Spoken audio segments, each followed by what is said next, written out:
Let's begin. So here we are. We are what? We're 3 weeks and change, a little bit over 3 weeks into 3.27, and I think I can safely say this has been an interesting league. That's my catchphrase. Interesting league. I think there's going to be actually a lot to discuss. I think we went in with one thought, and we're leaving with a little bit of a different thought. Again, I think before we get into like the specifics, maybe what do you think about guys think about doing like a little like X out of 10 of where you guys are at with the league? Like, what do you think? Like 5 out of 10, 7 out of 10, whatever it is. Thoughts on that, Locall? You want to start? Yeah. I guess this will set the tone, for my opinion. I don't want anyone to think I'm like That's black fine. pill, but at the same time, like when stuff's bad, you gotta like give feedback that hopefully makes the game better.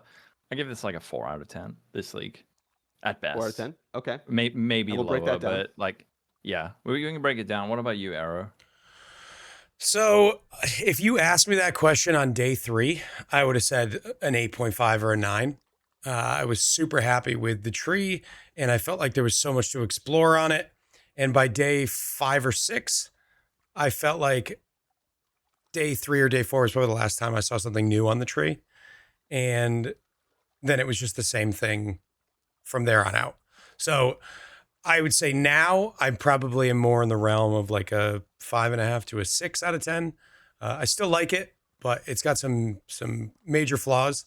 And I want to set the table here. Every time you have a podcast where it's a bunch of streamers giving their opinions, the reason that we're here is because we love the game. And the negative things that we say are to try to make the game better. We all love Path of Exile. We love it in its current state. We love it when new leagues come out. But constructive criticism is why we have these podcasts. If you just wanted to hear 3 dudes talk about how amazing the league is, it'd be pretty boring pretty fast. So we should probably start with things that we like about the league, so the comment section isn't all people complaining about us complaining, because we will do it. But there are so many wonderful things about the league too. So let's set the table with that. Yeah, I All mean, right. just to level set. So I'm also in the same. I'm about like a 5 or a 6 out of 10, like you, Arrow. I had a great time though. Like a 5 or 6 out is not, it's not bad. Like that's if we're looking at normal curve here, that's right on. That's Like on your average. average, like your GPA. We'll talk about this later. I think the tree was fun for a league. That's how I feel. Like I think that the tree was fun for a league, but there's going to have to be some. I'm assuming Breach is going to stay core in some way, shape, or form. Is going to need to be, I think, significantly reworked to be able to fit into PoE as a core mechanic. But let's jump in there in a minute. So let's talk about the league mechanic. What did you all think about the league mechanic as it was? We can start off with the positives. Locko, what did you like about the league mechanic? I think what I like about it, it's cool for SSF.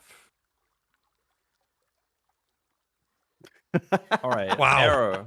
That's like Go next. that's like when you your friend's like, hey, you should meet this girl, and you're like, oh, is she hot? And you're like, well, she's so nice. She's so nice. This league. It's good for SSF. It's not a great compliment. But it is. You're right. It's it is good for SSF. That is the truth. When you play it, you're like, man, I kind of wish I was playing SSF. That bit's cool, and like do like new skills count as like there's some new skills that are cool, and the new Ascendancies are some there that are really cool, but those don't really have to do with the mechanic. As the mechanic itself, I don't have like a ton of good stuff to say about it, really. Like it did weird things for the economy, but at the same time, like some people love that, and I get it. Like some people want to have that accelerated progression, but I don't think it's good for the game as a whole. So, but we're talking about good stuff. So new Ascendancies, some cool new skills. The tree was really, really fun for a bit, and it is exciting getting those like early 5 links and early 6 links, but it's not something I want to see in the game like long term. Yeah. I agree. I think the tree has its flaws. I like the Falborn uniques a lot. I think they are super interesting. It's a great way to kind of like slightly modify an already very interesting item and then allow it to have an entire new archetype kind of branch off of it. I think they started them being on the weak side, and I think that was probably smart. If you're going to put basically 100, 200 new uniques in the game, you can't just have them all be insanely powerful. But the tree dropping those uniques was very exciting. The tree, if it was just tuned down a little bit, I think would have been way more interesting longer term. Instead, we got all of our endgame gear in 3 days by just dropping 5 and 6 links on day 1 and day 2 and 5 tier 1 items. It was incredibly easy to print like basic rares. So obviously you can't get like shock avoid boots, but you can get chaos res, you can get spell suppression, and if you make enough of these items, you're going to end up with very close to perfect gear. So I think if it just took a little bit longer for that tree to make you such good items, it would have felt a lot better when you did get them. Because every, I don't know, maybe 10 maps or so, you were making 10 items that would have sold for 5 divines last league at the same time, and they instead sold for 10 or 20 C. So I just think it was a little bit too, gave us a little bit too much stuff. And that kind of killed people's excitement, because after you do that for 3 weeks, I'm just getting the same items that nobody wants. But the mechanic itself, the tree was interesting. I think it was a little bit imbalanced, but the mechanic, I really liked the new expanding breach. I didn't like the defense breach so much, but the hive and the expanding breaches I thought were really, really cool. I liked them better than original breach, just doing the same breach 15 times in a map, which is what you end up doing with the old breach. Hives were super exciting. They actually do drop a lot of loot. I know a lot of people were complaining about the loot of breach, but if you juice up your map and you kill all the monsters in a hive, it drops a lot of stuff. So I was pretty happy with the mechanic. If they would just get rid of the defense and the walls, I would have said like 9 out of 10 for just gameplay. I agree. I mean, the wall thing didn't bother me as much once they added the thing where you hit like the spawner and it explodes and hits all the walls around it, and like it triggers like the like a mass explosion that clears all of it. That was, once they added that, I was like, the walls aren't so bad. In terms of the tree, it was basically just like a frictionless necropolis without some of the quirks of necropolis with influence stuff. It was basically just a frictionless necropolis, which is like, I feel like this was a good lesson in terms of like what necropolis would have looked like if corpses, you could just choose them, or you didn't have to collect them, or like any of that. I think this kind of solves that question where we get the breach tree.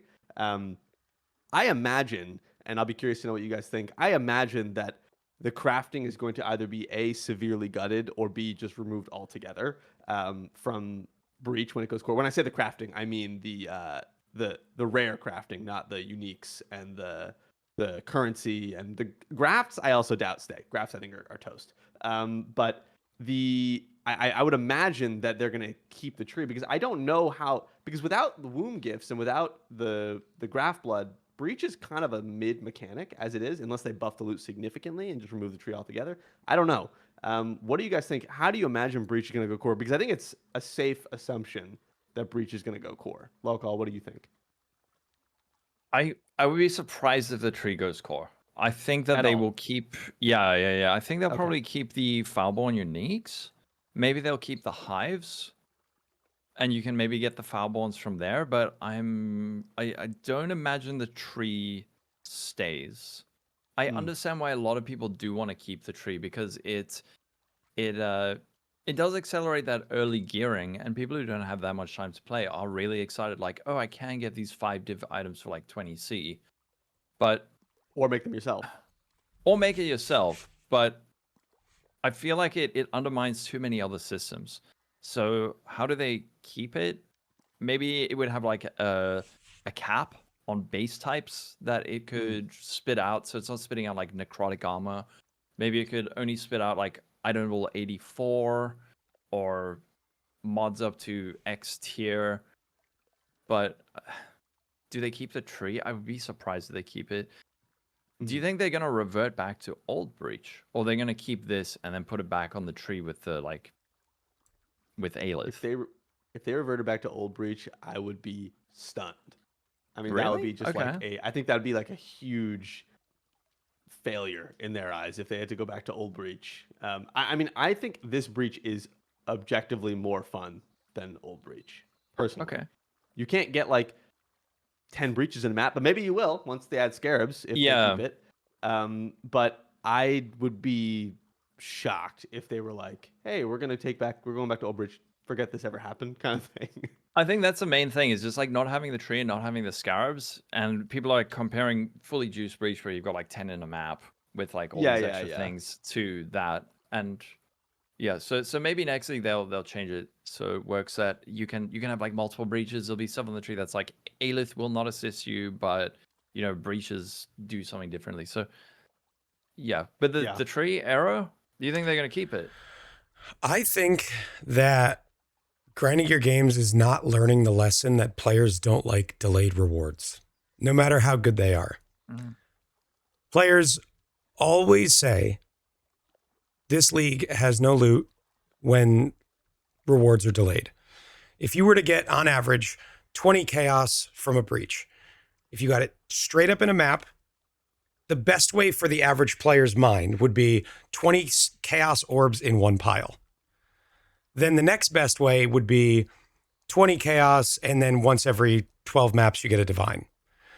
And then once you start moving some of that 20 chaos to an out-of-map mechanic, like let's say you make it 30C, but you get 20 of it out of the map and 10 in the map, players still think that it doesn't drop any loot because it doesn't feel quite as good when you're mapping and you have to go spend time, which is true. You have to go spend time in the monastery, which realistically takes 45 seconds to empty the entire graphs that you have. But I just don't think players like delayed rewards. And every time we have a league mechanic like this, people complain, really no matter how rewarding it seems.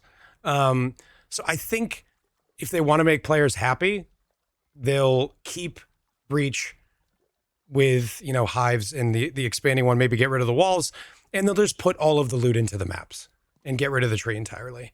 I think the tree is interesting. I think it's cool. I think if it was a little bit more complex, I would be happy, and maybe slightly less rewarding, but more complex. So I can maybe target something more, takes me more tries, but I can get something more that I want. But I really just don't think players are happy with delayed rewards. It feels like every single league that we do this, it's the same conversation. It's not rewarding. It's boring.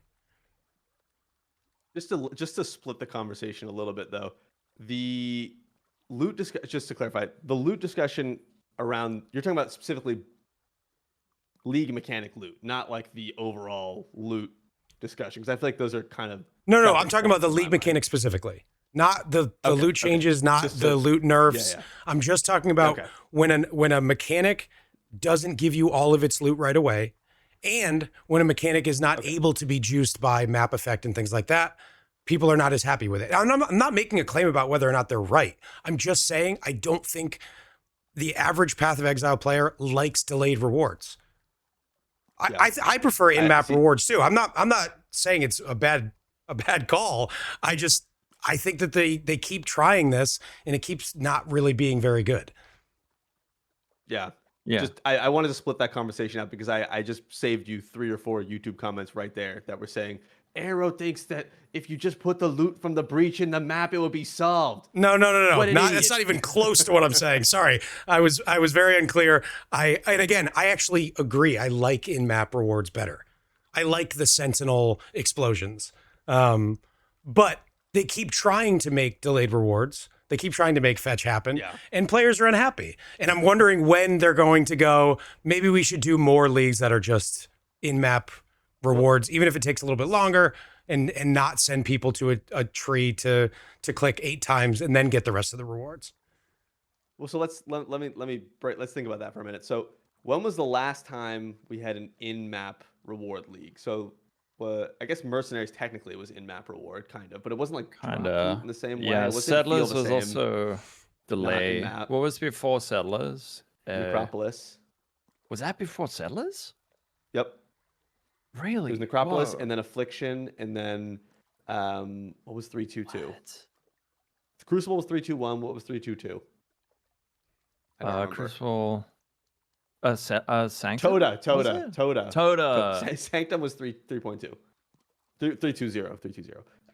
Toda. Okay. Toda was also kind of like in that mercenaries-ish, I don't know, weirdly delayed, but not in-map kind of thing. So the last true in-map league we had, I guess, was Affliction, sort of. But it was like intangible reward gain, in the sense that it didn't like drop loot directly. It buffed your existing loot, kind of thing. Which people love. Yeah. But I mean, people loved Mercenaries last league, and that Yes. Is that better?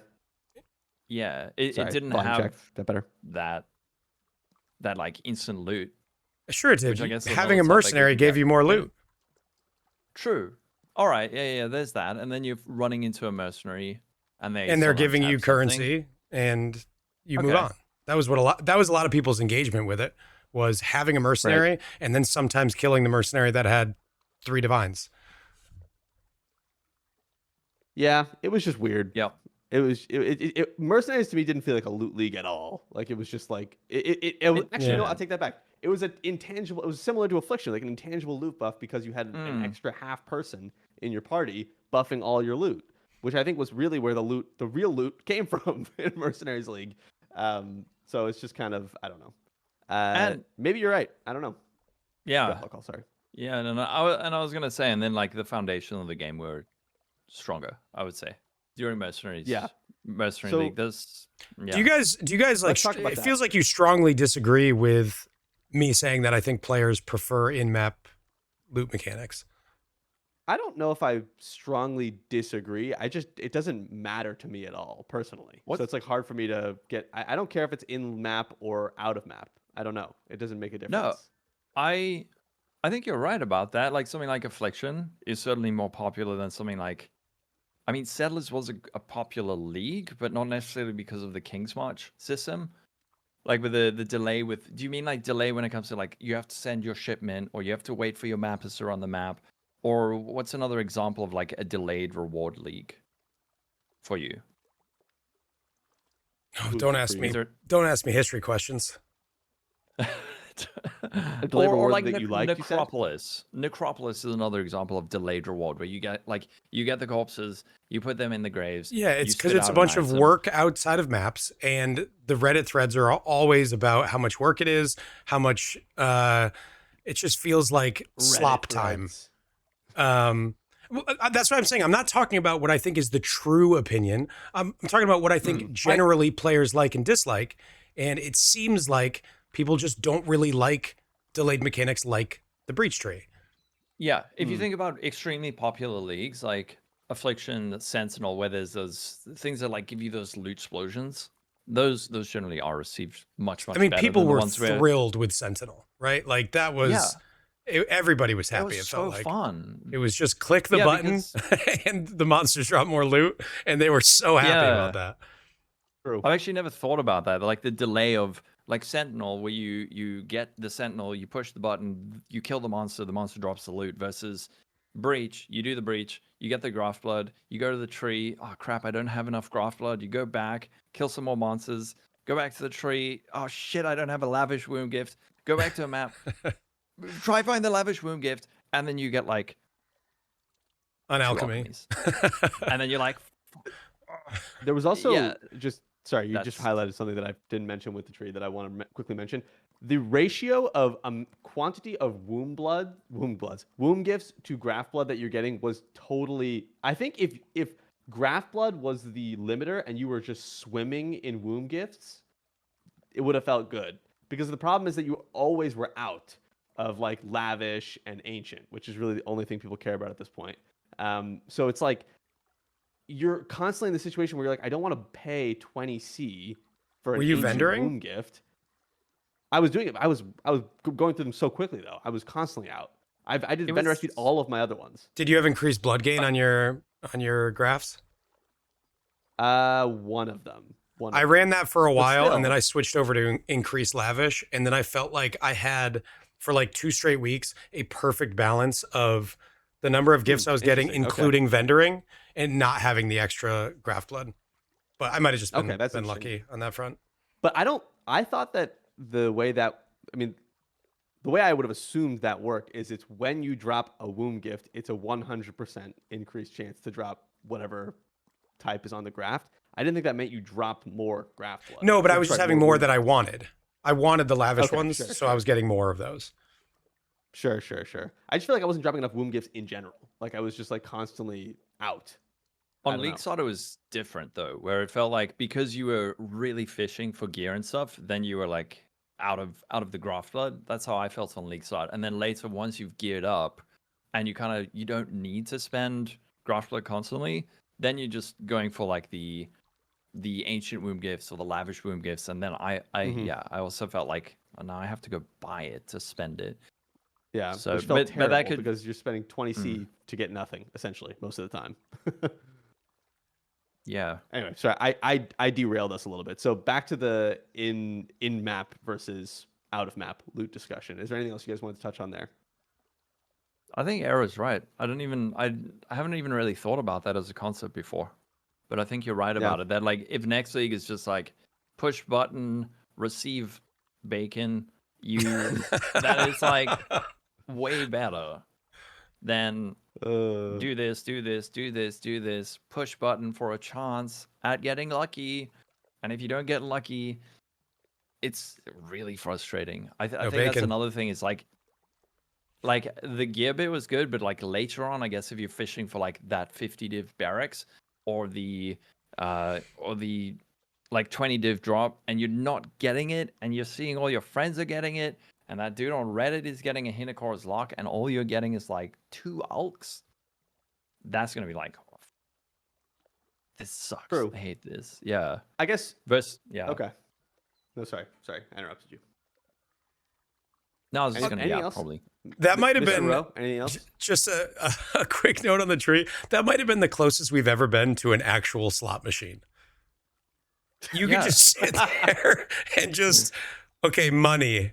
Okay, I got 2 monies. Money again. I got 1 money that time. It was, that is just pure raw gambling. Grandpa sitting there with his cup full of coins. Yeah, if I was smoking a cigarette, pulling the lever. Grandpa's still looking for a double Foulborn Barracks Respite. Yeah.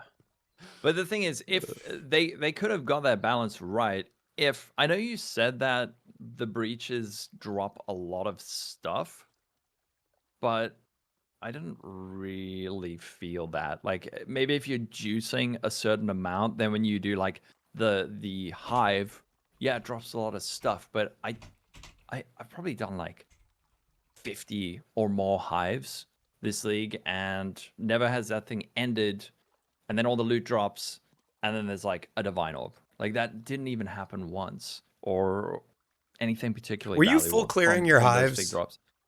Yes, Okay. yes, completely. Because I'm pretty sure the more monsters you kill in there, the more stuff drops at the end. How dare you? Sorry, I know a lot of stuff drop, but was it good stuff? What good stuff have you got that like drops at the end of the hive? There's just always if you hold alt and look at the like pure quantity of stuff that you get, it is a significant amount of stuff. And wait, hold on. It is. And you get somewhere between 5 and 8 womb gifts, which then can be converted into something later. You get like 6, 7, 8,000 graft blood. So for my 4 minutes or whatever it takes, which is a long time, you're getting like 8 pulls at the slot machine. And I was generally getting at least 1 tier 17 in the farm that I was doing. I was doing tier 16s. I was getting a tier 17. If I hadn't got one at that point in the map, I would almost always get one from that point. And then just, currency generally, scarabs. Okay. Was it the most rewarding content ever? I know I'm getting laughed at for this opinion, but I really don't think it's quite as impoverished as many folks are suggesting. I actually got a ton of divines from hives, like raw divines at the end of hives. Maybe I was super lucky, but I probably did 100 of them, 150 of them, I have to imagine. Yeah, I think maybe I was just juicing badly or something. No. I was just You saying, think I think this is the delayed loot thing you're kind of speaking on, because the primary thing you did drop was womb gifts, and it's like that doesn't feel like anything because it's not anything until you make it into something. I think this just It's like a underlines the delayed token. reward. Yeah, It's like a exactly. You got token a for the token slot to pull the machine. slot machine. Exactly. You hand it over to Grandpa, and he sends it. Exactly. Yeah. Because honestly, you got the glands. I think by the end, if I remember correctly, it was guaranteed to get a gland from a fortress, right? Like at the end, you got at least one. I don't think it And was. the glands. Say again. I don't think it thought was guaranteed. Was it not guaranteed? Oh, I thought. Well, either way, I was dropping them a lot from the fortress, and those ended up being worth nothing. Right? They're like two Right, C's, yeah. 3 C's. You can buy them right now. So it's like that's like a non-reward because then you have to go. Then you have to take that. It's another delay. You have to go kill the boss. 9 times out of 10, the boss drops garbage. I did drop 2. No, I dropped 3 of the amulets, which is kind of disgusting. But like most of the time, you're getting shit. You get some graft blood, which again is not anything tangible. It was just like everything was just like five steps in between, and maybe that was the big problem with them mechanically. But I mean, most of the time you're getting nothing is true for every Uber boss in the game, and people still do those. They spend mirrors making builds to farm Uber bosses. True. And I'm not saying they're the exact but same thing, obviously, before people jump down my throat for that. The idea of not getting something every single time doesn't necessarily make it bad. I haven't seen any Yeah, for data sure. about like actual long-term gains from the tree. Like if I did 100 hives and I got 800 womb gifts and I turned all of them in, what did I get on average from rares, from uniques, from currency? What was I actually getting? I think it's going to be a lot more than people expect because, well, one is the imbalance of the rares. That was a huge problem, that the rares became worthless. But you're getting very good rares. So early on, this was super, super strong. The uniques that drop are generally not good, but there's lots of good uniques to get. And the same thing with the currency. It's generally not good, but I got a lock. I got 20 divines. I got a handful of divines. I got probably 20 or 30 Foulborn Exalts this league, which I think are worth like 2 divines right now. So it's not all worthless. It's just delayed and hard to quantify. And when it's hard to quantify, Yeah. it's much easier to say this is shit. And could it have been a little bit more rewarding? Probably. But I just don't think it's nearly as bad as everybody is calling it poverty. Yeah. league. it's also a the- 2-tier delay because you're balancing these 2 resources, womb gifts and graft blood. Like, what if imagine a world where it was just one? Let's just say it was just womb gifts and graft blood didn't exist. So every time you dropped a womb gift, you could do it. You could use it right then. Would that be better? Like, would that solve the problem a little bit? I wonder. Like, I really think Actually, this yeah. ratio discussion was a problem. Like trying to like balance out what you have and what you don't have and what you need to go get. And like I was in plenty of scenarios where I just didn't want to waste my graft blood, so I'd go back, but I had no viable womb gifts. So I was like, oh, fuck, I have to go buy like 80C worth of womb gifts just so I don't overflow. Look, what were you gonna say about that? Yeah. No, I agree with that. But the other thing I would like to see is just like data on that in terms of, and I think someone like Slippery Jim has been doing it where, I opened 100 lavish womb gifts or I opened 100 hives. What did I get? Because in terms of like, as streamers, we're able to obviously play more. We're able to spin the slot machine way more often. So it is more likely we do get those big hits. But if you're playing, let's say, 2 hours a day and you're, getting lucky once every 50 times, that might be a full week before you get that divine from the slot machine. And at which point someone might be like, this sucks. So they did. I don't know. Right, but if you only get to That's play a kind of- couple hours a day, you were able to gear yourself out with 10 maps of That's rares. true as well. That's true. but the thing is, after that, then what? Then where? No, I agree. The initial rewards were way higher than almost every league we've ever had for the first 2 days, and then the rare value plummeted to almost nothing. It wasn't 2 days. It was probably about a week. I was able to sell rares really, really easily, and then they became basically worthless, and they're just like recombination fodder. So yeah, I mean, that's fair. But again, if you only play a couple hours a week, like how many divines do you realistically expect to get if you play a couple hours a week? Probably not that many, right? especially with the end game loot adjustments. God, He's the let's go. best. This is why he's the best. The state of endgame. This is why I make Oh, the big good. bucks. State of endgame. Excuse me. State of endgame. So that was a hot topic this league is loot decimated. Tile loot was where it's at. So Legion, Arrow, you the Legion innovator. You were there before it got buffed. You kind of saw it from both sides.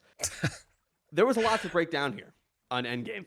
There's a lot to break down here on Endgame. And I think, and I'm guessing you guys would agree, Endgame changes were a strong reason why league retention, league longevity, or league feeling around the league was down. Obviously, the tree played a big part in that too, but Endgame, I think, is also part of that. So let's talk about the state of Endgame. I guess, what were your guys' overall feelings towards Endgame? And then we can break down sort of what can be done, what went wrong kind of thing. Arrow, do you want to start? Yeah, so we did have a loot tile league. We lost mercenary player buffs or player party buffs. We are feeling the changes to the map effect being gone, and several things hitting at the same time made it feel significantly worse. However, I would like to make the point that infinite growth is unsustainable, and not every league can have more loot than the last one, and you're going to have leagues that regress. You're going to have leagues that have less tanks than the previous league, whether we like it or not. They have to do that, or else every league, everyone has a million divines, and then nothing is worth anything. That said, there's also a lot of ways to make money in this league. I just think the really high end players that are looking to juice to the absolute moon had a bad time, and I feel for them. It's not my style. I generally don't do 5 divine investment per map sort of strategies, but those were almost all gutted. However, I think the average player could just do a lot of different strategies and still make 10, 15 divines per hour and have a pretty good time. I mean, I'm easily made that all league. Can I say with which portion? Strongly disagree. But that average players can't make loot, or that No, the top end was nerfed. They can, but okay. Firstly, I just gotta say it. I understand the need to nerf stuff. You have to like nerf stuff to maybe make the game fresh, but at the same time you need to add stuff. And I fucking hate. I despise that they just took some really good strategies that were really fun and just straight up removed it from the game. Like the Abyss changes, the giant exiles. That was like crazy hard, and it was also pretty it was pretty hard to farm those exiles. Those are gone. They nerfed like domination of evolution scarabs. They just like cut so much shit out and then didn't put anything back in to replace it. And I understand like the need, maybe you remove stuff to like refocus players' attention, be like, hey, maybe try this instead for a league. But I really hate just cutting stuff out. It's starting to feel like a whack-a-mole with the balance in general, where it's like, oh, you found this cool thing, all right, it's out the game.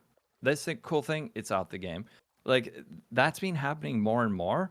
And over the years, I've been super often like during Expedition League, I was actually on board with those nerfs. I've often been on board with like more drastic changes to the game. But the stuff they've been doing lately, I gotta admit, is really annoying. And then on top of that, wait. So what do you disagree with there? I didn't say it was a good thing that everything got nerfed to the top end. The bit I disagree with is I said I felt for those players, and that sucks. Yeah. That's but not high end. You said a lot of that's not high end. That stuff wasn't super high end. The other thing that I kind of disagree with is, at least in my chat and from my experience, I felt that a lot of lower level strategies were also undermined because the tree was spitting out so much good early gear that undermined essences. It undermined strategies like rod crafting and expedition. Delve was less valuable because fossils that originally were quite valuable, like dense fossils, were devalued entirely. It's just like the tree. The way I described it is like they compressed everything, so the low end was way higher than usual, but then the top end was brought down. So well, I don't even know if it was the top end, but it was like the upper mid was like pulled down with like the removal of strategies like the Abyss strategy. And then a lot of players were like, I had so many people come into my chat like, what's like a really low budget strategy I can do? And a lot did come through. Like people would say Blight, but so often I heard, oh, farm maps or do stack deck farming. And that was it. Like previously I felt like it could be like Abyss, Essence, Rog, Blight, this, and this. But yeah, so that's I the think bit I disagree the with. low end stuff Harbinger, was a mistake. I think that was a knock on effect of the tree being too rewarding. I don't think that was an intentional design change by Grinding Gear Games. I think all of those crafting materials being worthless was just a knock on effect of the tree being so good at making the rest of the stuff. So I think that was just an error. That was not like part of their vision. So when you say it's annoying, I think they just screwed up.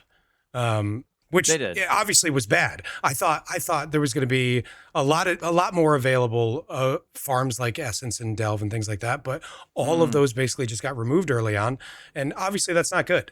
But the truth is, Path of Exile is an economy-based game, and there are always ways to make money, and finding ways to make money is fun, and people should be a little bit more open to finding those ways. That doesn't mean everything's perfectly balanced. It doesn't mean they didn't make any mistakes, but finding, like Grimro used to say, find the shovels to sell to the people who are digging for gold.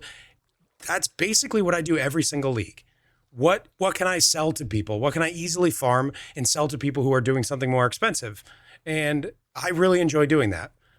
I get not everybody wants to farm something that isn't the most efficient, but I think PoE players are generally a little bit hesitant to not try to do the best thing.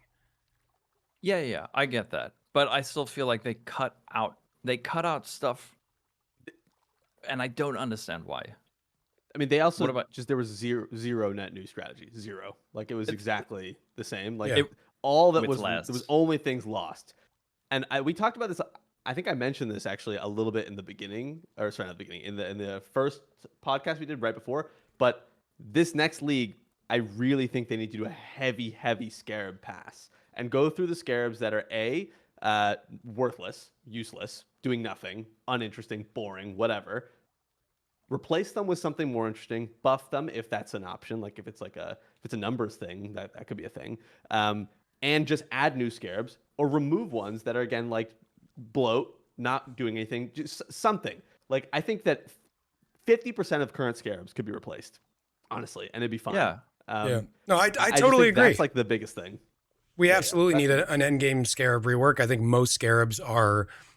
I think scarabs have been mostly solved at this point. We know which ones do valuable things, and there's not a lot of interactions left for us to discover.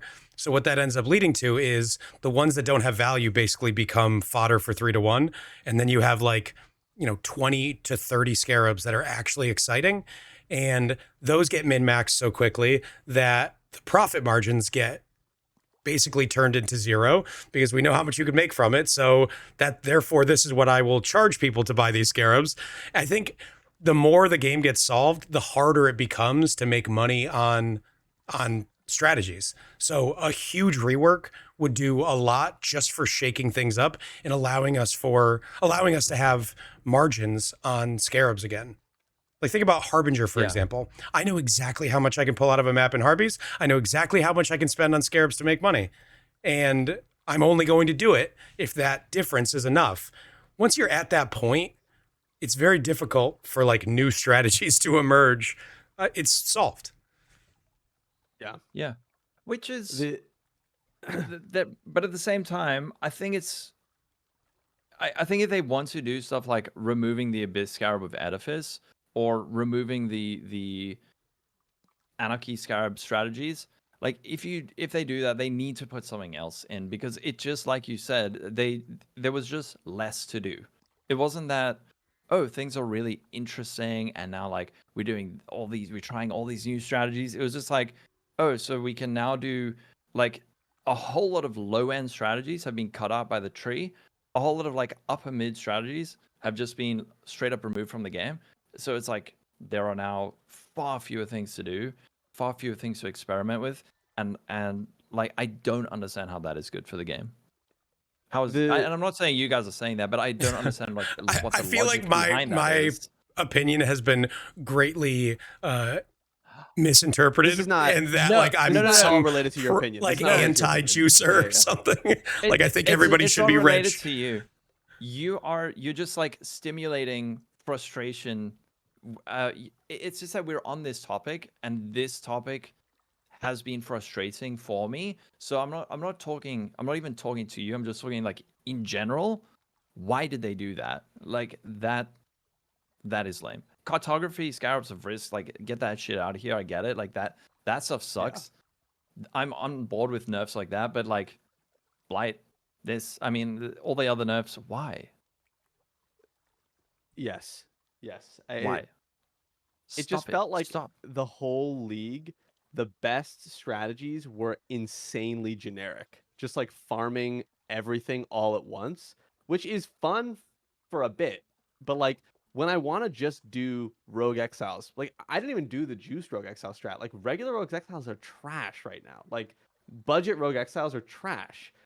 Blight has been repeatedly Blight is not even a Blight farming strat. It's you're farming generic loot from Blight, which is like a whole other problem. Like what happened to just farming Blight oils? Like that's like you can't do that in map anymore because again they gutted Blight, so like you can't do any of like the cool Blight Scarab strats. Strong boxes just got affected by the overall bringing down of loot, and so they're good still, but they're not as good. It's just like it felt like every single thing I wanted to try just felt bad. Like the whole league, like every single strat, I was just like, I'm coming out of here, and I'm not losing money on anything, but everything just feels like it's like the margins are so much thinner. It just never felt worthwhile to like go ham. I didn't find anything. There's nothing to discover. That's like its own problem. But it just also felt like every strat just was like on the border of being worthwhile. Like, yeah, I don't know. Yeah. Okay, I'm glad you guys are also saying that, because I wasn't sure if it was me. I wasn't going on Reddit and Twitter for the first couple of weeks, and I just had this like I never do. weird feeling like something feels wrong. And I didn't say anything because I was like, maybe it's just me, like maybe The scar hurt. yeah. But then I started seeing, I was like, oh wait, is it not me? So but I mean I'm Yeah. checking out like MP is still like doing a whole lot of strats and stuff, maybe not as much as usual, but there are still strats. I think there's an interesting point. I saw some people in chat discussing it. I'm glad you guys mentioned it because I think it's important to talk about is sort of the effect of async trade on the economy. Personally, async trade I still continue to believe is the best thing that's ever been added to Path of Exile. Literally not even close. I don't care. Any economic ramifications will have to be overcome in a different way because async trade, if it ever leaves, I will scream full volume into the mic, and I mean it. So They won't it's remove just it. like no, they would never would. I just think that there's going to need to be some secondary adjustments to things outside of async trade affecting to basically right size the economy, for lack of a better word. I just think that async trade is so good. It's so good. It's so fucking good. Yeah, I agree. God, I don't that think wakes me that up in the morning. async. I don't think async was the problem of the league. Like the tree No. was. It's And I'm yeah. not accusing anyone of saying that. I just think it's Yeah. important to mention because it did have an effect. It did have an effect, but I imagine that next league, if we don't have that tree, it's not going to have.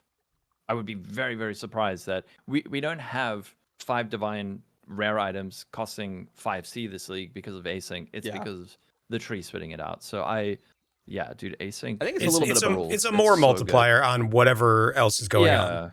It's easier to get items. It's easier to buy bulk heat shivers and corrupt them with a single vol orb, because every heat shiver is for sale. Not everyone, obviously, but way more are for sale. And you can buy them 24/7 from people who are sleeping. And you can bulk corrupt uniques, and then +1 power charge heat shivers are just easier to access. That's just a fact. There's no, that's one of like the obvious impacts of it.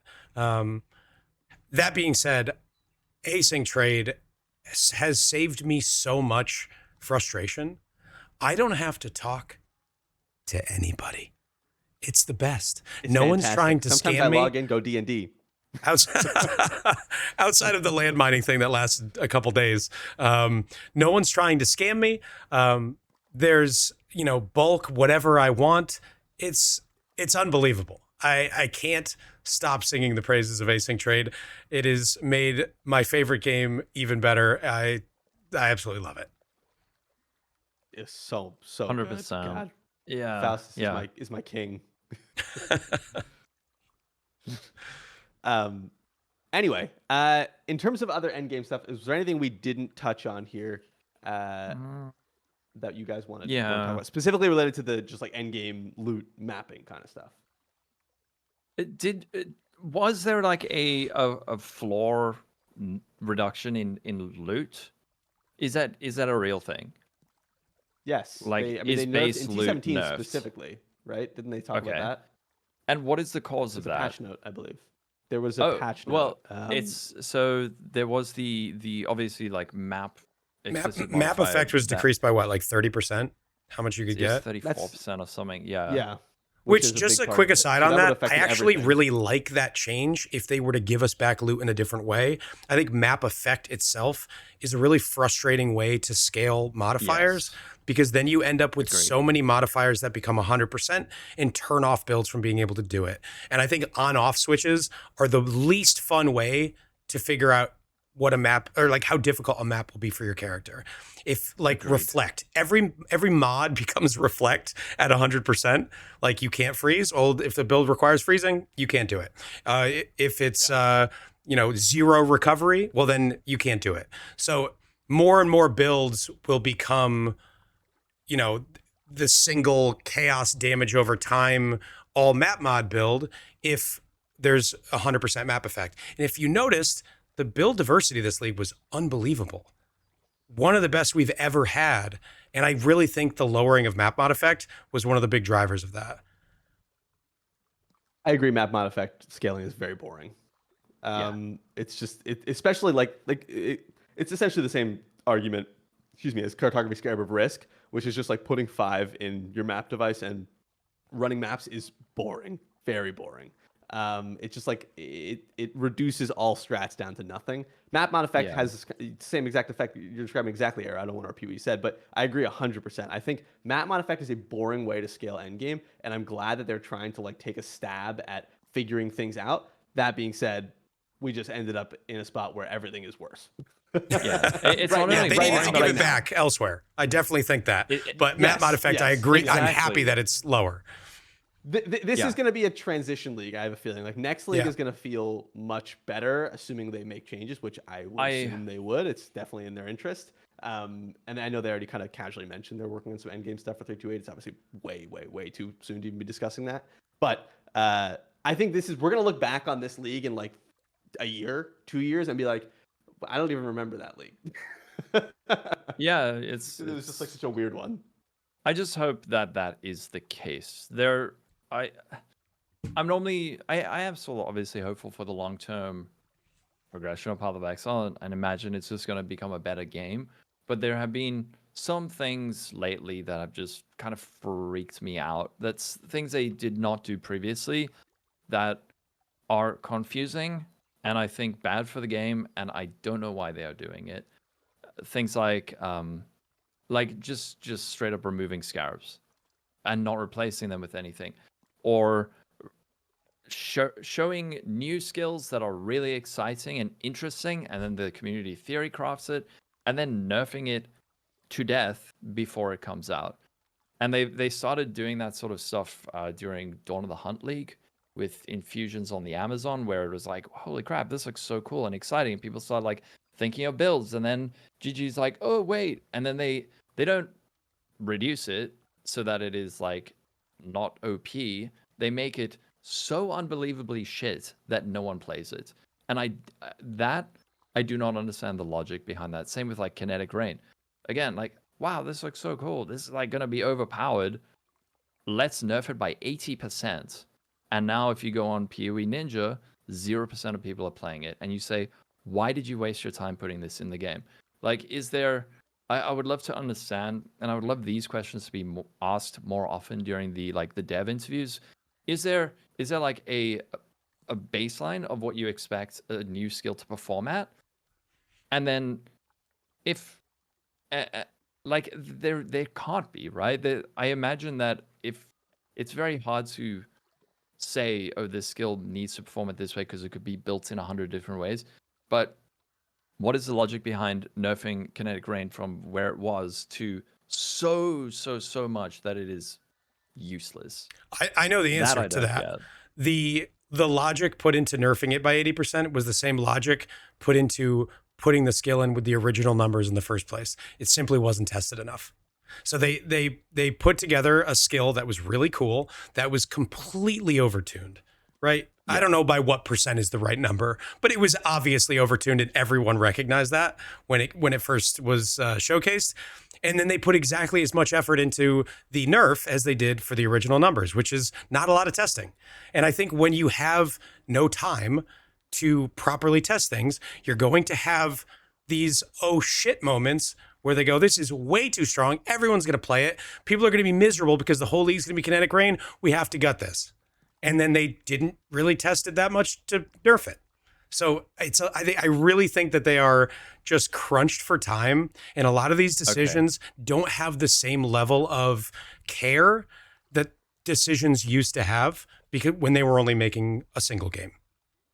That actually makes me feel better about 100%. It. That makes me feel better about it because I'm imagining this just like this lunatic sitting behind the computer and being like, who is just like either has no idea what they're doing or just likes causing chaos. But what you're saying probably makes sense. It's like evil villain beard. Yeah. So like maybe in a year things are slightly more stable because to be fair, this is like the second league where they've now committed to the consistent timeline, and they're probably still just like figuring it out. And shit like that is happening where it's just, it's so confusing and annoying. But I think giving them the benefit of the doubt there is good. But at the same time, they really need to know, like, guys, that sucks. Like, I hate that. Yeah. Why? When we get 7 new skills and like 4 of them are dead on arrival, that feels pretty bad. It's really bad. Yeah. So yeah. I mean, again, I probably swamped. I'm guessing what happened was the numbers came out, it, like you said, didn't get tested enough. They were like, oh shit, people are coming up with these ideas. This is going to be, you know, the number one 80% played rate kind of vibe. And then they were like, well, we don't have time to like thoroughly test it to get it to like the right number. So we're just going to send it to oblivion. So that way it's not 80% play rate and it's at least it's 0% play rate. And it's not like, it's just a one lost new skill versus dominating 80% of the meta, and then we'll bring it up later. I have to imagine that's how that discussion went. Yeah. I hope you guys are right. I didn't think of that, and that's like really charitable. But at the same time, it's also kind of scary. I don't think if GGG heard me say that, they would call it charitable, but... yeah. I don't. Well, I mean, listen, nothing's ever perfect. It's no expectation of perfection, but it is weird when you introduce a new skill and it sucks. Like why even bring it out in general? Why not just delay it? Yeah. Or it didn't suck. It looked cool, and then you made it suck before the game even came out, and it was like one of the things you showcased. And I'm a little bit scared. Like I've been playing Kinetic Fuse a lot, and it's so cool, but I've been loving tweaking it and experimenting and playing with it, and I'm just like terrified of the patch notes next week, where it's not going to be. And I don't even think it's overpowered right now. Like a lot of the power is coming from the grass and stuff. But I'm so scared that next league, instead of, you know, reducing it by 10%, it's going to be reduced by 65% and go from being really strong and fun to being unplayably bad. And I that's think what I'm saying. Like, is there a baseline that they I are think we working got from? a really good, one of the best nerfs ever to Elementalists this league, where they took something that was Yeah. overperforming. It was too generically powerful, as someone who started it last league. And they gave it an incredibly measured nerf, which it still feels great to play. It's still very strong, but they just took a little bit of power off the top. And they finally didn't hit it with the GGG triple tap. So, and that was one of the biggest overperformers, I think, like generally from last league.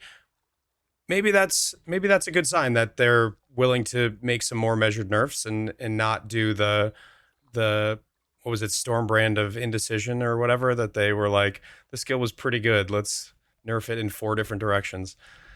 That's what I'm scared of, man. And it's because I would love to have like a skill that I can continue iterating on over time, but at this point I'm not confident because it could be like, all right, we're nerfing kinetic ones and we're nerfing flat damage on ones, and also the added damage multiplier on kinetic fuse lot is now minus 50%. Oh, and we're nerfing golems. And you like scroll down, you're like, okay, fine, fuck it. I'll play lightning strike again. Oh, Oh God. wait. Mhm. Yeah. So Don't do it, fingers alcohol. crossed. Don't do it. No. So Please. speaking of the overall meta, just because we're kind of already verging on that conversation, I think the new Ascendancies had a pretty interesting effect. They did exactly like what I think we all thought they were going to do, which is they're good for the build that doesn't have a good third pick. They're good for the build that kind of could benefit from like something slightly different, but they're not. None of them were like insane. I got the vibe. Like none of them were like absolutely busted in and of themselves. Did you guys play with them at all? Did you guys experiment with them? How did you feel about them? Arrow, did you make any builds yet that really rely on them? On my league starter, I used the breach bloodline that gave less damage taken. My league starter was happy to get some more less physical damage taken, which I think most builds always are. So I got that there, and then I was using a couple of graphs in order to get some increased damage from the ascendancy as well for the graphs. So I was using like single target graphs. It was okay, but it was not very good. And the truth is, that's kind of how I felt about just about all of them. Some of them have very, very powerful niche interactions, but for the most part, there's not a lot of generic power on the new Bloodline nodes, which, again, like you said, was probably intentional and probably a good thing. That not every single build is like, well, I have to drop something to get this insanely powerful new Yeah. node. So did they have a lot of impact on build making? A bit. They opened up some new build archetypes. I think minions probably got the most love overall from them. So minion build makers seem to be very happy about them. Otherwise, it was kind of hit or miss. And I get like you said, I'm okay with them not being insane. I would like them to be a little bit more generic and not quite so niche. But overall, I think they're a cool addition. It wasn't like the core of the patch, just like a cool addition to the game. And I hope they continue to iterate on them. Those are those core, right? Those Think new so. ascendancies? Yeah. Okay. I think they're great. I think that a lot of people have had the sentiment of they're they're not that interesting or they're not that impactful, but I just don't think that there's been time to fully explore them. And people have started like dipping their toes into them in really interesting ways. Like I used the uh, one of the Olroth ones with ward where you can restore your ward on hit. That is so strong. That is so cool. And I think with a bit more like balance and tuning and stuff, it could be like a really, really exciting addition to the game. It already is. It's just that the power isn't as obviously good in a generic way that most people are just going to be opting for their primary ascendancies. But there are some situations where you look at those and you go, hold on, wait, that's actually like the solution. It's like a bonus puzzle piece that could sometimes fit in or revolutionize a build that you're working on. So I love that they added those, and I hope they keep iterating on it as well. I know, Arrow, you were saying that the meta felt very diverse. what are you thinking? Do you have more builds? I know we're kind of in this weird timeline right now where PoE 2 is so soon. What are your builds that are coming up? Like, what have you felt overall about the meta in terms of picking and building new characters? I think the meta, excuse me. I think the meta feels incredibly diverse. There's a lot of functional builds, and again, I think the power level required to do the best farms coming way down has a huge impact on that. So I think that's a good thing that there's more builds. That's for me as a build maker, that's always a good thing. When not everyone wants to play, Lightning Strike for 10 straight leagues, when a build is 40% of the meta, you end up with a lot of people feeling like they have to play the best build just because it's there. And when it's not obvious what the best build is, you see a lot more creation. I just think that's really good for Path of Exile. It's what brings people back to this game over and over again, making something new, making a new strategy, making a new build. So I think it's really, really important to have this. As far as my particular builds this league, I haven't made nearly as many as I usually do. And I think part of it is that feeling of like, I felt like a week and a half until the PoE 2 launch trailer. It's like, how much time do I even have left to make builds? I've also been trying to flesh out my builds more than I have in the past, and not just re-rolling every 4 days. This is tighter than I think it otherwise would have been if it was the holidays. I assume that's what's going on, but like, this came out October 31st. 3.27 came out October 31st, and we're talking basically not even 6 weeks until the PoE 2. Like, that's too tight. That's too tight. Like, I don't know. There needs to be at least another 2 or 3 weeks in there. Okay, I see you faces you're making over there. Everyone keep it together. I'm so glad that PoE 2 is so close. I promise you, I will never complain about a league happening too quickly after I went full-time content creation at the start of Settlers League. Yeah, that was a rough pick on your end. You bet on the wrong horse on that one. Did you already go full-time then? Yeah, that was like 4 years ago. 5 years ago? Oh, right. Settlers was actually almost 2 years ago, wasn't it? It was, I think it was 2023. Yeah. I think it was 2023. Yeah, I'm pretty sure I went full-time at the start of Settlers. No. It was 2024. It was 2024. Yeah. Yeah, a year and a half. It was summer 2024. Yeah. Maybe it was before that. Right now. No, you're not. I'm obviously excited about the new PoE 2 league. It is very soon, but again, like you said, this is the holidays. I called December 12th months ago when they announced the date of this league. I was like, that means we're getting a PoE 2 league in December, which is not much longer after that. And there's no way they're going to do it like after Christmas, right? It has to be before that. I went back and looked. They had never released in all of their years of PoE 1 a league after the 13th.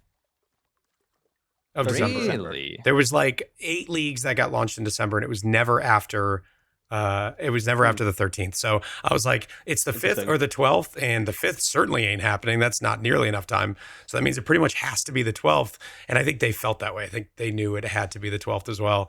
So it's very soon. I will say, but I'm very excited to have another league already, and for them to stick to their guns. This league, of all the leagues where we're going to have a tight timeline, is probably the best one because I'm more or less done with the league. Like I'm going to finish the challenges because I always do. But like I don't know. I don't really have I had fun. Like don't get me wrong. I had fun. I just I kind of lost the motivation a little earlier than usual. So I think a PoE 2 league. Yeah. Probably because you're playing that trash build.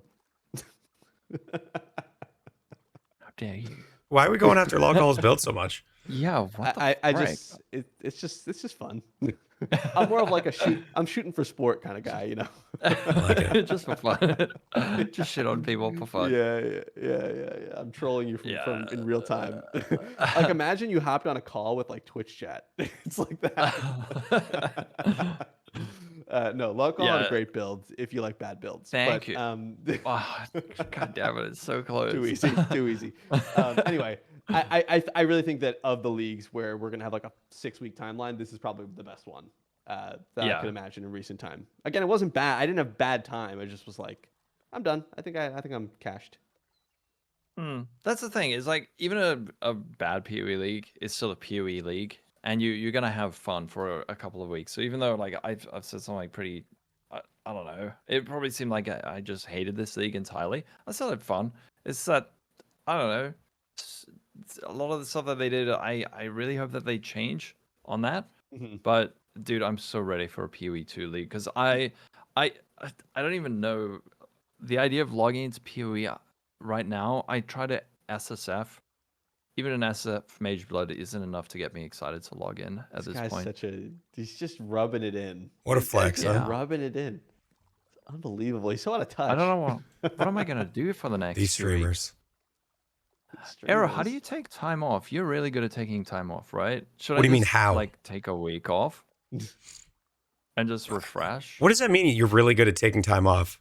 That feels like I don't know, a you're- pretty aggressive dig. You go on a Someone, holiday. someone the check laziest person Twitch I know. tracker. Who streamed more this year, me or Local? Somebody get the numbers. See who's good at taking I'm not time gonna- off. Time off. Wait. We gotta compare videos uploaded And your guides build written sucks. as well. Well, yeah, but you're just a money-hungry YouTuber who's just trying to extract the what did that guy call it on Twitter? Fat cash bags or something? Yeah. Fat stacks. On that Lily, oh my god, I was like, dude, I need to release a video on like how much money does a PoE YouTuber actually make? Because You should like do like a day by day. Yeah. You're spending your money, and then how much money you made from YouTube that day. yeah. But there's genuinely people in the community who think that they're like a whole swarm of PoE creators who are like putting out shit builds just to get money from And it. just raking it then, in. Like, just raking it in, like 100 hours of work on the guide, testing, you know, making the POB, recording the video, editing the video, 100 hours of work, and it's like, fuck yeah, dude, I'm gonna get $50 out of Yeah, and then this. you Scrooge McDuck dive into your coins at the end of the day. Like, dude, if I wanted to make money, I would play Counter-Strike. Those are like 22-year-olds who have so much money that they are going to, I don't know, they have Lambos. Okay, there's like 22-year-olds just all driving Lambos, driving We it. could be driving Lambos. I don't know what's going on could. anymore. What were we talking about? We were talking about the tightness of the timing with the PoE 1, Tight? PoE 2. The tightness. Oh yeah, Tight? The tight timing. Wait, so Local, just to clarify, did you just played Kinetic Fusillade this whole league, right, so far? I did. Yeah. Wow. And but it it's looked also sick. the same thing. It did look sick. Jokes It aside, was it looked cool. sick. But there was like, yeah, like with PoE 2, just around the corner, it's like we're in this really weird spot where it's like I don't want to go all in and like re-roll on something else new, and then I like we're gonna have to move on so soon that I'm kind of like in a weird limbo. And Sure. also I'm not like loving the league. So I just went full KF this league, and we'll see. Are you guys excited for Po2 though? I mean, yeah, sort I don't of. really know what's coming, but I'm always excited for new PoE leagues. I wrote this in the notes, and I'm happy to say it aloud. I just don't give two fucks about Druid. Don't care at all. 0%. Like. Can we I just cut feel that like out in is post? Such a I'll say it again so I make it difficult to cut in post. No, I just feel like new classes. I don't care. I just don't care. Like the game that is not that should not be the number one priority at this point. Like the end game is like it's just very, I don't know, one dimensional. It's very one dimensional. Like it just feels like a watered down version of PoE1 End League. And I think eventually it will be very good, but I just think that releasing classes, acts, ascendancies, don't care. Only thing that should be focused on is the end game. And obviously not everyone's going to agree with that, but that's me. I'm kind of like, I just feel like this is a total misprioritization. Wait, didn't we get a promise for an endgame rework in 0.4? We might. But like, didn't they hope promise that? Not whether or not we might get it. Didn't they say that was coming? Okay, I don't know then. Yeah. I'm We'll fully see. expecting that. If they don't deliver that, I think there is going to be like uproar because when they changed the towers, they said their goal was this was the Yes. start of the new endgame rework. So I'm expecting massive endgame changes. If they do not come through with that, I will be incredibly disappointed because I'm in the same boat as you. But I also am looking forward to this league as a way that they're going to change the endgame. Sure. Not expecting it to be like the old leagues. Then But I suggest they change the name of 0.4 to the Endgame Rework. That's a great name. The last of this bad Endgame. GGG, hire this man. Can I double down on Mr. Masid over here and say, I don't give a shit about Druid either. It's another class, and I'm excited that they're adding classes, but like, I don't know. The way people get excited. I didn't play Diablo. I didn't play any of the Diablo games. So I don't have like the nostalgia for whatever shape shifting was going on in those games. It's a cool thing that they're adding, and I'm excited, and I hope it's fun. What I'm nervous about is if that's the only thing they add as far as like new classes, everyone's going to play the same build, which is going to be terrible because everyone complains when everyone plays the same build, even though everyone's playing the same build. So I'm not looking forward to that if they only add Druid. But I don't know. It's just another class. It's exciting. Sorry, talkative try. I'm on the same. Yeah, I think it's cool. Jesus. Too far. How dare you? Poor talkative try. We'll cut that out as well. No, Leave it in. That's gonna be on the short, the YouTube short. But yeah, the same thing. It's like it's a new class for me is like a cherry on top. What I'm really hoping for is endgame rework, rebalancing of power. That's like one of the biggest thing. Getting rid of like downsides on everything. I doubt that'll happen, but I think it really needs to happen. Like with support gems and all of that, and that's if I see like cool new endgame rework and a revised philosophy on balance, that will have me 1,000 times more excited than a new class. Yeah. I think we know nothing at this point. Essentially, it's just more like the only thing they've shown is we're doing Druid, and I'm like, okay. PoE2 has a huge problem right now with gem level scaling being the core of its identity, and it is bad for itemization. It's bad for build creation, and until they solve that, I really am going to be frustrated with the game. I think that and the lack of an interesting and fun end game are the two biggest problems that need to be solved. As long as max gem levels is required on every single gear piece that can roll it, it's just not that fun to craft items, and it's not that fun to make builds. So all of the uniques they add, well, they don't matter if I need a +5 main hand weapon. I can't use any of those weapons, or else I'm losing 60% of my damage. So that unique interaction better be pretty damn strong. And I don't know if you've looked at uniques in PoE2 lately. They are dog shit. So they really have to solve that gem level scaling problem. And I just am concerned that they're not aware enough about how big of a deal that is and how limiting it is. So I'm hoping that also gets addressed in this patch. Do they talk about that sort of thing in the post-patch note interview with Ziggy? Because I've just been struggling to watch those lately. Same. But those are the kinds of questions I really want to start hearing. It's like discussions on balance, discussion on like itemization. You don't want to hear what they ate for lunch? Power. The last one was really rough. It was very, very challenging. Okay. The questions we need a more directed set of questions that are designed to get the players information that is either 1, interesting, 2, meaningful, or 3, exciting.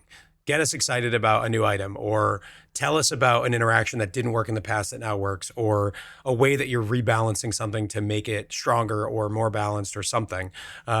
Instead of the conversations that we're getting now, which are they're the boys hanging out, which is cool. And what I said during the last one is, if this came out in 4 days during downtime, they released this, I would love it. I would eat up every second of it. But right after patch and before we get notes, we are all frothing at the mouth for meaningful information about the league or balance changes, and we don't get any of that stuff. So I really do think they should redirect a lot of what they talk about in the Q&A.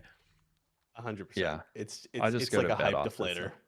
Yeah, it is, because Yeah. you're just like, okay, all right, can we like get to the patch notes, please? Because literally, it's like So- effectively delaying the patch notes. Is how Yeah. I don't know if that's actually Right. the case, like whether they released them, whether they had the interview or not. But it's just it feels like we're sitting here like listening to these guys like chat, and I'm glad they're having a good time and they're so comfortable with each other. They're, but like, it's like we're edging you. actually we're actually waiting for something, and I'm like It's like when you're in line at the you're DMV online. and the person at the front of the Exactly. line is like talking about the weather, and you're like, if you don't get the fuck out of the way. That's exactly what I was gonna say. my Oh, sorry God. for jacking your joke there. It's like when you're trying to like order food and the guy's like, oh, like they know each other, they're like chatting, and I'm like, I'm fucking starving here. It's like I love it, but at the same time, yeah, maybe not the time and place for those kind of discussions. Exactly. It needs to. And have they been doing sit downs with those more think a little direct bit. conversations? I would love to do one of those. I would actually love to talk to them about that stuff, because Same. I think there's like some very specific things that I never hear anyone talk about, and I would like to just know or understand what the philosophy on that is, if it's going to Yeah. change, if they're happy with it. Stuff like the skill tree, support balance. Here it is, guys. Your official invite, Grinding Gear Games, to come on the Three Passive Voices Yeah. pod, and we're cool guys. We're chill guys. You can have a Will be little camera nice. right in the middle of where the logo is right now. Yeah. I emailed Chris a long time ago. He responded. I bet you we could do it. Listen, that's all I'm saying. Should we ask All right. Chris if he wants to be I'll on email our Chris again. Christmas podcast? Three Passive Voices. Feet Chris, thoughts on Wilson. Minecraft? Yeah, we could. I bet you he'd be down. But anyway, is there anything on the? I mean, we just know nothing at this point about PoE2. But are there any other hopes and dreams that PoE2 may or may not come to the table with that we didn't discuss that you guys want to bring up? Locall? Anything we missed besides the end game? Just balance, like balance, passive tree balance, support gem balance, skill balance, itemization balance, and just like make it 5 new classes. Nah, fuck that. I don't even care about that. Oh, new endgame Atlas tree. There's just a lot. I think if I see the Yeah, patch yeah. notes, I'm very hopeful for it though, and I'm excited for it. But yeah, the druid's cool, but like it's not like the big thing. If it's cool, it's cool, but it's not going to keep people playing for like 2-3 months. I think there's not a lot of conversation about the lack of leveling diversity. The number of skills that actually feel good early on in the campaign is, I think, way too low for a game that is a lot about the campaign. For a lot of, the more Diablo 4 style players that play the campaign, maybe get into maps a little bit and then they're done. I think there's so many skills that feel terrible in the campaign that I think a balanced pass on early levels of gems would be really, really important. Because right now it's like you got to get plus levels on everything and flat damage on everything to make a lot of skills feel usable. So I think we could definitely take a pass at early game skills. That would be very good for, I think, people's enjoyment of the campaign, which right now everyone that plays PoE 1 that goes to PoE 2 is like, this is the worst thing I've ever experienced. Doesn't mean they're right, but there's a lot of frustration around how it feels like, you put on this skill that's supposed to work on its own and it takes 4 minutes to kill a rare with that skill. Obviously that's not balanced, right? There's something has to be done. So hopefully they'll take a look at that. It's just Part of gearing, that to man. me, yeah, but that's the problem, and I think you maybe you're about to say it. But part of the problem is that early game / campaign leveling is way too reliant on, like, for a lot of skills, like attacks, a good weapon, which is just like, it's completely out of whack. Like, if you don't have a good weapon, you're gonna have a terrible time. Like last league, point 3, I was spending all of my gold just constantly trying to get a new bow. I was playing Lightning Arrow, Yeah, okay, I played the meta, whatever. I was playing Lightning Arrow, and I'm trying to get a new bow. I can't get a new bow that does any damage. Eventually, I'm just like, okay, I have like one Exalt. I'm just gonna buy one off trade. Yeah. And lo and behold, I bought one, and my damage like quadrupled. It was stupid. Like it was just Yeah, like it's not a little bit. It's like 4x, 5x. yeah. The difference between getting a good weapon and getting every other weapon is like way, way, way too extreme. Like it makes the game feel terrible. So at that point, I was just like, I'm not going to even bother. I'm just going to every act, I'm going to go on trade. I'm going to buy a new weapon, and I'm going to solve this problem so I don't have like a terrible time trying to level killing Jamanra in 18 minutes. You know what I mean? Like, Yeah. And trading in the ridiculous. campaign on your first run through in PoE, I think feels terrible. Like Yeah, it having to shouldn't go have to do that. buy There's no need. You rares You should not have feels to. awful. Yeah, Yeah. exactly. And the frustrating thing is you can do everything right, where you are salvaging, you're selling stuff, you're checking vendors every time you level up, and you can still get screwed and then have like a frustrating experience. And then you end up in the situation of like, And that's true I'll just even on buy the it. good skills, by the way. That's not Yes. just the bad Yeah, yeah, skills. yeah. The good skills still Yeah. really need great weapons. Yeah, I've said it before. I am certain that like half of the people who hate Path of Exile 2 right now just got shit weapon drops. And they're like, fuck this game sucks. Like just because they got unlucky with their rares. And that's why I'm talking about like when I keep talking about balance, I'm saying like put power on the tree, put power like base power on gems. Not talking about like basic gem leveling, but like support gems. Have you looked at support gems in PoE 2? They all have downsides. They're like, if you like compare Pierce in PoE 1 to PoE 2, it's like, wait, this one increases my damage. This one gives me less damage. And then you put on 4 support gems, and now you've got like these compounding negatives. Like you attack slower, you deal less damage, your projectiles cannot fork, and also like you also you attack don't get to wear slower pants again. while playing. Yeah, and then That's you an got the upside. passive tree. So like they must know a way to do this where you can like put power in places that is entirely deterministic, and then the like gearing will be a I don't know like a 50% multiplier on that on like a good build versus your like you say you get a good weapon you're dealing like quadruple damage, and that could just be you can have a shit build but you're lucky versus you made a good build and then you get lucky and now you're like stronger. So yeah, rebalance tree, rebalance support, rebalance ascendancies, rebalance skills, get rid of plus gem levels, all that shit. And I think like even people who really hate the game right now will come back and be like, actually, this is pretty good. Oh, and you know what's something weird that bothers me about PoE 2's Ascendancies? It's specific. It's really strange. In PoE 1, the nodes themselves are physically larger in the Ascendancy portrait, which makes them feel like more significant. But in PoE 2, they're like tiny little nodes in this giant art thing, and it kind of makes them feel weak. I don't know. Am I know what wrong? you Am I mean. crazy? Yeah. I know what you mean. It's so silly. But they're also small in terms of text. Like, have you read you look at the text on like they're PoE boring. 1? They're boring. It's like, holy shit, this does this and this and this and this and this and this. And you're like, whoa, that's so cool. Like, the feeling that I think you should always get with Ascending is, fuck, I want that one, but I also want this one. But that one could also be really good. Oh, but I actually, wait, I'm dying a bit, so I could take that one now and then respec. Like, it should always be, these are all nice, and I have to pick versus, actually, you know what? I don't really need to ascend. Like, I guess I'll I'm take rather this just gonna put is build making in PoE 2 right now. It feels like, I guess I'll take that one. that It's not great, be- but I guess I'll take that. and it should be your ascendancy. It should every single point on that thing. And I'm not saying it's perfectly balanced in PoE 1, but most of the time you're excited to get that first ascendancy because you're like, It's a holy big shit. difference. Like Liege of the Primordial, insane. Or like Chieftain, yeah. Deadeye So- gives you 1 arrow for an ascendancy. Projectile? He gives you 1 Yeah, that's projectile, and everyone That's- takes it.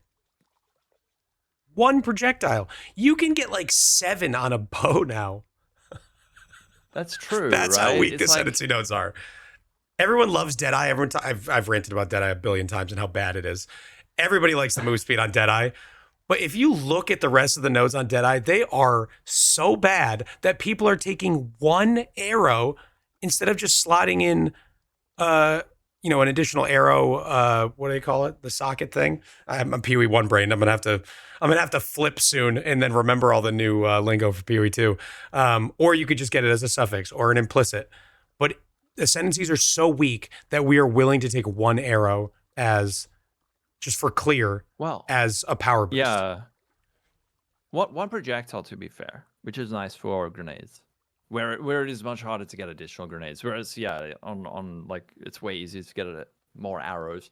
But yeah, if you're comparing like the power of multi-shot, which is 4 points for ranger, and you get an additional projectile, versus like an entire ascendancy point, it's on the other side of 20% more conditional damage that you only get at a certain range, which is actually not that easy. A lot of people think they're getting 20% more damage. They're not. They're getting 5 to 10 most of the time, and every once in a while they get 20. And then so you get 10% more damage and one arrow for half your ascendancy, and that's one of the most played classes. Ascendancies are very, very weak in PoE 2, and I think need to be significantly upgraded in power so that it feels meaningful what ascendancy you pick, and not just, well, Deadeye has the most speed, so I'm going to play Deadeye. That's why people are playing it. If there was that much speed on another class, everyone would immediately switch to that one. And it's because there's too much power. Right now. Yeah. Just for context, for this league, Deadeye is in first with 27% play rate. Next after that is Blood Mage at 16%. That's a huge difference. Damn, I played both of That's those. if you. It's like if you add up all of the underplayed ones together, it's still not Deadeye. Really? Basically. But that's like the thing. It's the below bottom 10. It's still not Deadeye. Yeah, so there's just like but that's like the balancing issue, and that's why I'm not like necessarily. Yeah. I really dig PoE 2. Like, I mean, one of the few PoE 1 creators is like outspokenly enjoys this game, but I So think brave. the foundations are good, but it's got to, thank you. But it's just balancing, right? Where if you make less power coming from your weapon, you can make the ascendancies more cool and more exciting, and that's like deterministic power versus, oh, you got a lucky drop, cool. So that's the thing. It's just like they need to work on balance more than anything else. And they're more than capable. They've proven it time and time again that they know what they're doing. So it's like I have absolute faith that they'll figure it out. But yeah, it's just a little bit underwhelming to pick an ascendancy right now. But we'll general. see. Maybe Right the now, patch right notes now, come right out. now. I don't know. I've just got a good feeling about this league. Maybe it's because of how like mid the PoE 1 league was that I kind of get the feeling that this was like a. I hope so. Let's like put something out so we can like focus on PoE 2. Did you guys kind of get that feeling as well? Or yeah. I mean, honestly, I'm the PoE 1 league. The PoE 1 league. I'm like I said, I'm pretty much burnt at this point. But PoE 2 league, I don't know. Like again, it's hard for me to get excited when the only thing I know for sure is Druid is coming, and I don't care about that. So it's like it's like hard for me to. Endgame. Yeah, but I want to see what that means. Like that's too intangible. Yeah. Okay. All right. Yeah. Fair enough. Yeah. I think eventually the end game. I think they're going to get it right. It's just like, is it this patch? Is kind of like the question,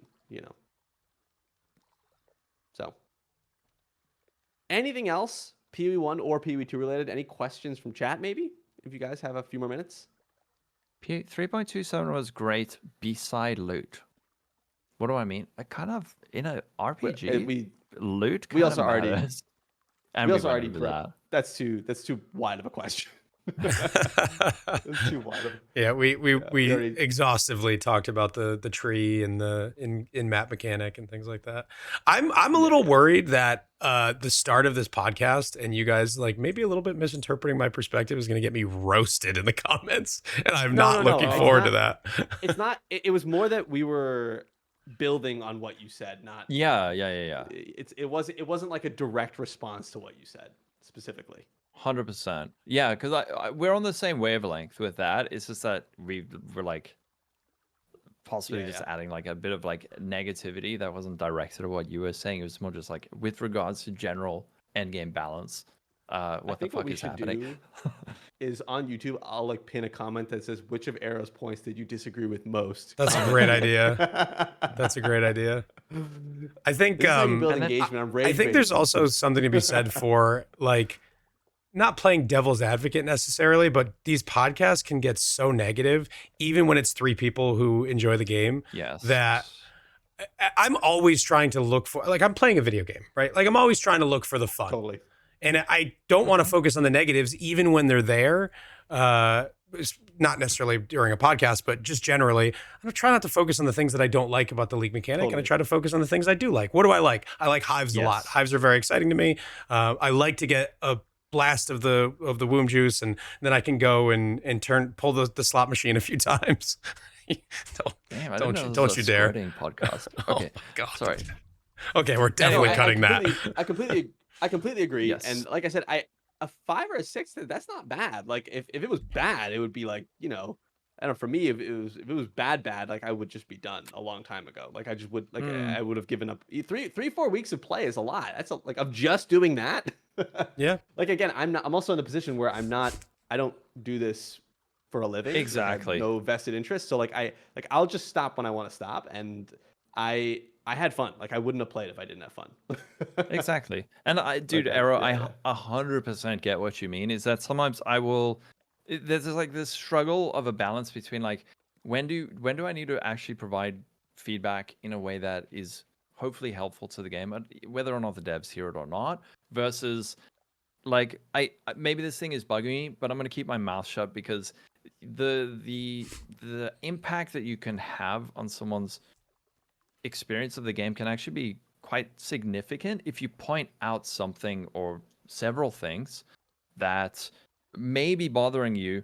It can cause people to then hyperfixate on those things and then notice something that they perhaps that wasn't bothering them before, and now they're like, hold on, wait, he's right. And then now they're I'm having a just, like, bad time having and a I didn't even shit know it. time.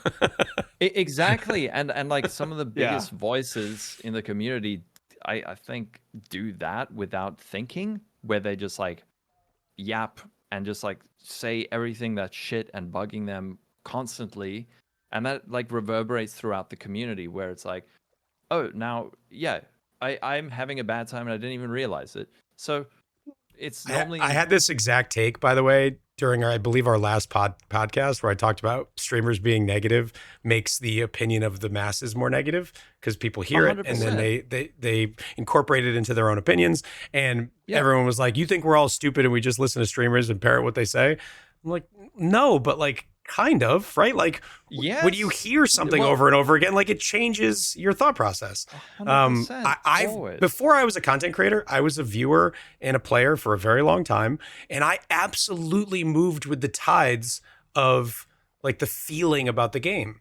When people were really happy, it made me happier about the game. When everyone was negative, it made me more negative about the game. It's not like super hard to fathom, but yeah, you probably get chewed up for that one a little bit.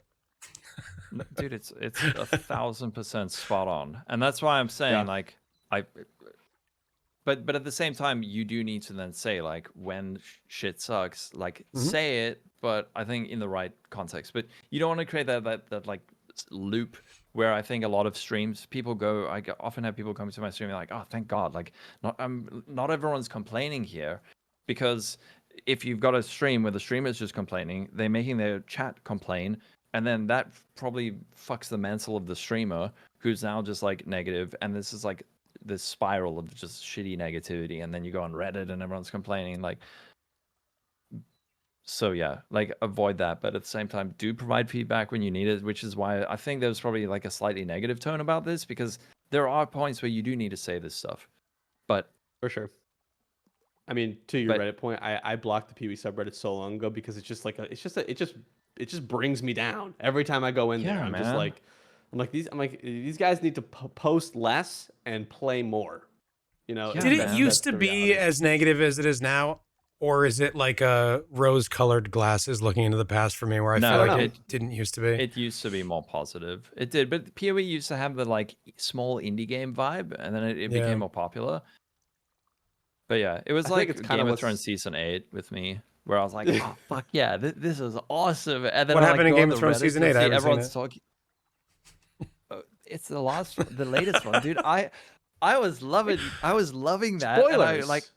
I went on Reddit afterwards, like when Daenerys like destroyed the city, and everyone's just complaining. I'm like, Whoa! what's happening? I'm sorry, everybody. We'll hates cut that as well. We'll cut that. But it's that same thing. It's like, wait, do I have to? Wait, am I wrong that I enjoyed it? Like, obviously, in retrospect, you like see all the plot holes and stuff, but I liked it. I actually agree with you. This is probably a weird hill to die on, but I agree with you on that. Okay, all right. I thought it was all right, episode cool. to episode. Anyway, the question here from Olden Son: do you mind share your opinion? Do you think Falborn Unique should go core? If they would go core, alcohol. It's directed specifically to you. I think it would be cool. I think I like as long as it's coming from a certain league mechanic and it's not just like randomly dropping, then I think it'd be cool to keep some of them. Maybe not all of them, but some of the more interesting ones, like the Mage Blood. That one's really cool. The Mage Blood one is, God, it's so sick. How did they come up with that idea?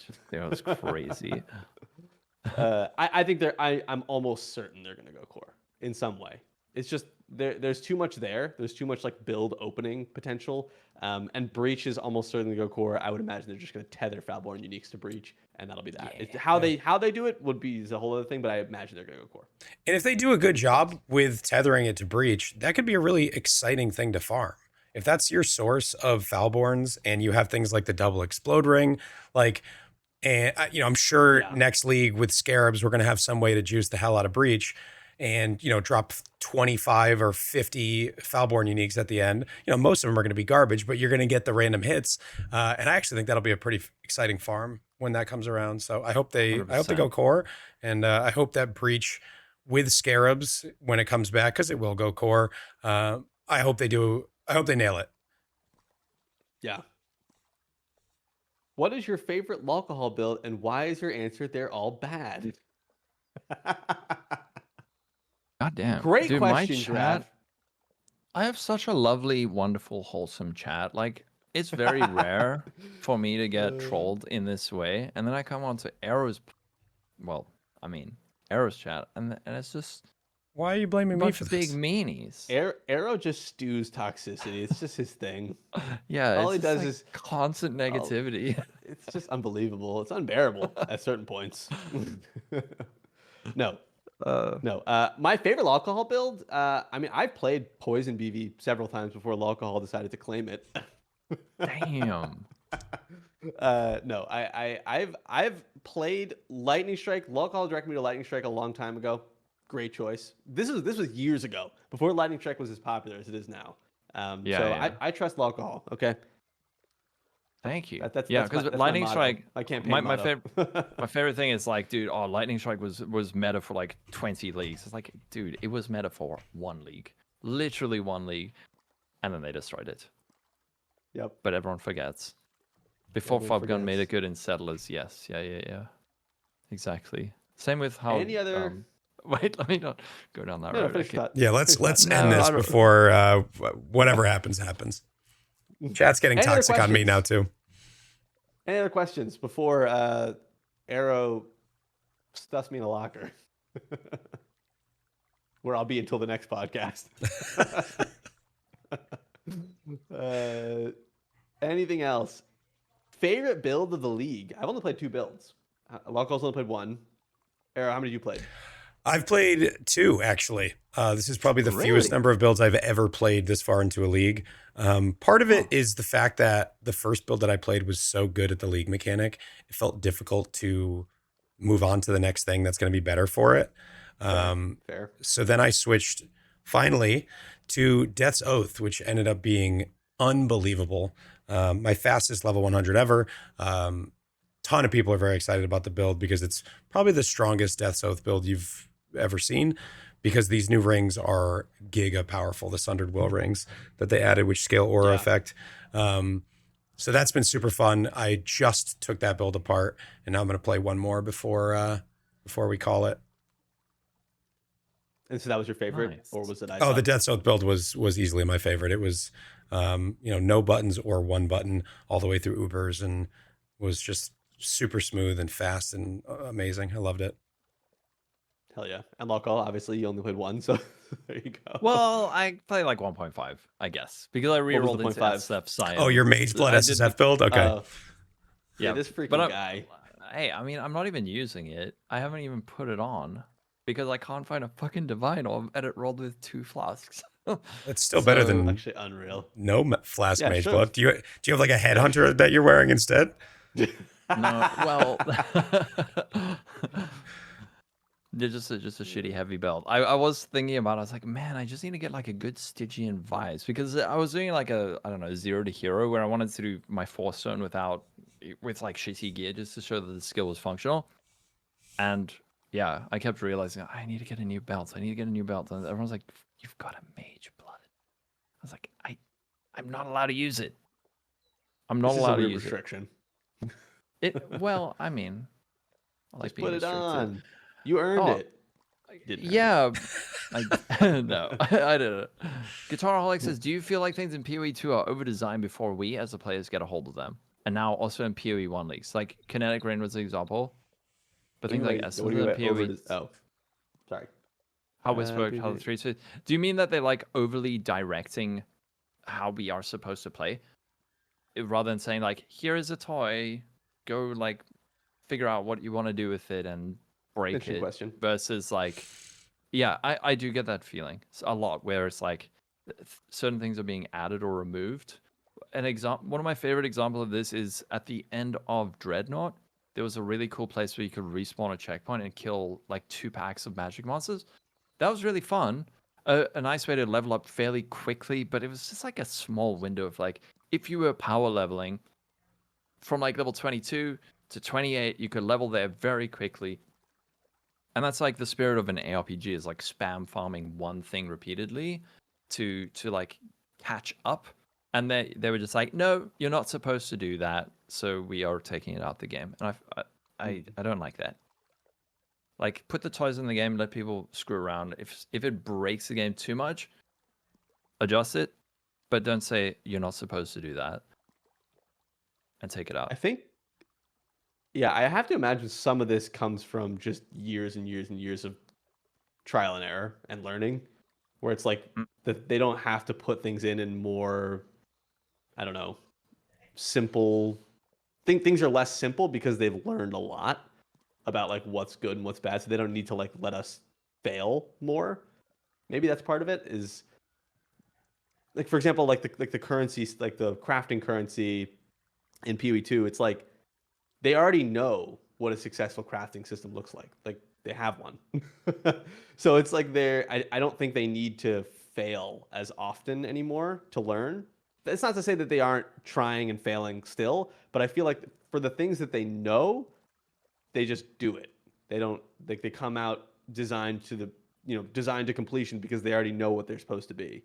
Maybe that's part of it, at least from my perspective. Yeah. Yeah. All right. Hey, should we I call don't it? know. Yeah, I need to go have supper at a friend's house. So we can All right. call it. This was But that was good. I'm glad we left the agenda a little bit more vague. I think we kind of talked about a lot of stuff. It was good. Yeah. Yeah, I enjoyed it. And we all love this game, like Arrow said at the start. Like, don't have 100%. That's it's not not a in freaking question. panic attack. It's not always black and white. It's not like you're either a GGG page shell or a doomer. Like, you can be in the middle.